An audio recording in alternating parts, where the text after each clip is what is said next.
Well, as the world state is continuing as it is, a lot of retailers are dealing with Black Friday differently, and some of the retailers are actually putting their Black Friday deals up early, whether it be in stores, whether it be online, and that is exactly what Target has done. Target has put a plethora of their video game deals live for the next 2 days, and they've got some really good deals available. Now, it's not all the deals, but hey, if you want to pick up some cheap games, now is as good of a time as ever to pick them up, as there are a lot of games significantly discounted. So let's just go through them real quick. Definitely the one that stood out to me immediately, guys, Final Fantasy VII Remake, $24.99. If you've yet to check out FF7 Remake, go ahead and pick it up. I love this game. This is one of my favorite games of the year. This is probably right behind Ghost of Tsushima for my favorite game thus far in 2020. Doom Eternal is also up there. You know, I haven't really sat down and thought about what my favorite games of 2020 are thus far, but FF7 Remake, definitely up there. Great game, even if you're not a big fan of Japanese RPGs, even if you're not a big fan of Final Fantasy in general, if you never played FF7 in the past, give this a look. I think a lot of people will enjoy it, especially because from a technical standpoint, this game is brilliant. It looks absolutely gorgeous from a visual standpoint. And excited to see what kind of PlayStation 5 upgrades they'll ultimately bring to this game as well. There are rumblings that the game might see a PlayStation 5 definitive version at some point, but $25 for this at this stage of the game is so good that I would still say cop it. It's such a good deal, such a good game, a lot of content here. Even if you rush through the game, you're talking about 30 hours of content. And of course, this experience is going to be multi-parted, so you're gonna play this, it ends how it ends, and then we'll get ready for FF7 Remake Part 2, so we'll be excited for that. $25 is a great deal, so definitely snag that. Journey to the Savage Planet, $15. This is typically $30. Another pretty solid deal for a game that is a relatively recent release. I want to say this came out back in January. I might be wrong about that, but yeah, relatively recent, and again, typically going for $30, so at $15, I think it's a good deal. UFC 4, $30 here. This is the perfect price for UFC 4. At $60, I would say it's a little bit too much, but $30 is a great price.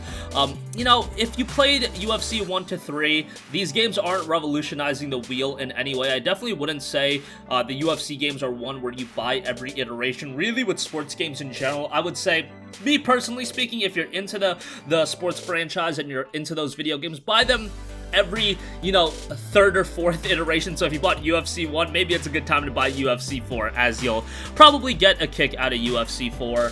The MMA scene right now, I feel like, is more popular than ever. Probably not because of the video game being of high quality, but because of everything that's going on in the sport itself. It's kind of crazy, everything that's going on. We just came off a string of, like, some of the biggest fights ever. So, yeah, UFC 4 for $30, I would say, is a pretty good buy. FIFA 21, $30 as well. Again, it's FIFA 21, you know what you're getting out of this one, so if you want it, $30 for that, that's 50% off. We got some games a little bit cheaper. Lego Harry Potter collection is $9.99, so that'll get you Lego Harry Potter years 1 through 4 and years 5 through 7, so $10 for that is pretty good. The Division 2 is $10, on that. That's an okay deal. Lego World is $10 as well. Marvel's Avengers is down to $30. Honestly, I would say wait for this one to get cheaper. I see this one free-falling in price point just because the reception wasn't that hot. It's an okay game, but is it a game that's worth a premier price point? No. Is it worth $30? You can make the argument. I would still say at this point, if you've waited this long, I see this game being in the bargain bin for like $15 by early next year. I don't think that's a stretch to say that at all. I really do feel like it's going to get to that point. I wasn't as, you know, negative on the game as some people, but I definitely understand why people had issues with it.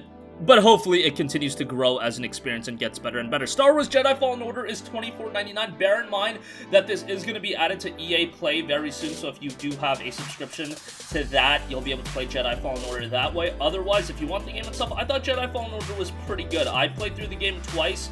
On my second playthrough, I really started to notice the issues with the game. Mainly, God, that map is just terrible in this game. If they make a follow-up title to this, or if Respawn does another single-player Star Wars title in the same vein, please fix that map up, because that map was just a train wreck. Story-wise, it's okay.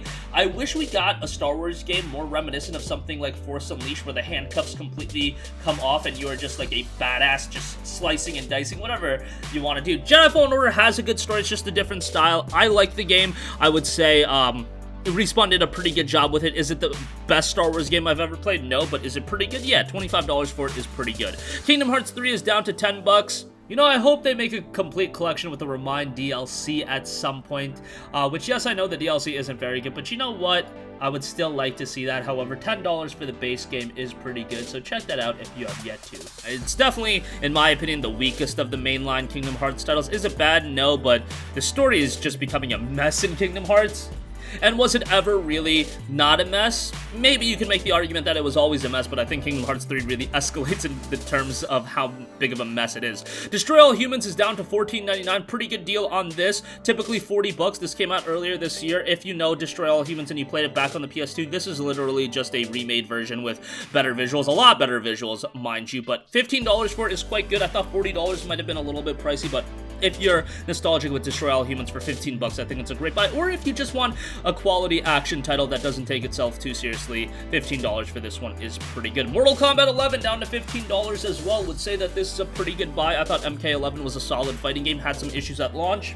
A lot of that was remedied, and now it's a pretty solid fighting game if you want to play with a couple of buddies while they're over. It's a fun time. As I've mentioned before, I don't get super competitive in these fighting games anymore. Those days are kind of behind me at this point. Can't really be investing, 6 hours a day playing a fighting game, but when I invite a couple of friends over, I can always have a good time, and MK11 is definitely one of the go-tos if you do want to have a good time with a couple of friends. Star Wars Squadrons is $25. Now, it should be mentioned that this will be $19.99 as a part of Best Buy's main Black Friday deal, so if you wait a little bit longer, if you want to have a shop from Best Buy, you can get this a little bit cheaper. Otherwise, Star Wars Squadrons just came out. Is it even a month old at this point? It might be like just a month old. But yeah, this is why you wait to buy games. A month after a game releases, it is already $15 off, damn near 50% off, and it will be 50% off in just a few weeks as a part of Best Buy's Black Friday sale. Kind of insane to see games be reduced in price this quickly. Squadrons is pretty good. The online component is solid. The single player isn't amazing by any stretch of the imagination, but this game was made primarily for its online mode, and I thought that was done well enough. A VR mode is included as well. Lastly, a deal that really stuck out to me, Trials of Mana is 50% off for $25. This is a really great JRPG. There's been a lot of great JRPGs this year, so Trials of Mana kind of got lost in the shuffle. We've had FF7 Remake, P5 Royal, and then Trials of Mana was kind of that tertiary JRPG release, and it was released right around the same time. It was like this, Sakura Wars, FF7 Remake, and Persona 5 Royal all within the span of like a month and a half, and it was just way too much JRPG, but Trials of Mana was a really good one. Go check out the demo. I believe it's still live on the PlayStation Store if you're still on the fence. Play that. I guarantee you'll enjoy it, and then Trials of Mana is a pretty good pickup with a lot of replayability as well, so $25 for this I think is quite good. So a lot of good deals as a part of Target's early Black Friday deals. Do bear in mind, more deals are going to be rolling out. This is just an early sneak preview of their deals. Wait until Black Friday itself. I believe they're doing a few deals right before Thanksgiving as well, so more deals are to come. I'll leave links in the description box down below. That's going to wrap up this one. Sound off with all of your thoughts in the comments section down below. Thank you for watching, and goodbye. Hey guys, we hope you enjoyed the video, and if you did, make sure to hit the subscribe button, and if you're already subscribed, do us a favor and hit the bell icon. This way you'll be notified whenever we post a new video. That's the best way to keep up with all of our uploads, and we usually try to upload 2 videos a day. And with the bell icon hit, you'll be notified whenever we do upload a video. As always, thanks for watching.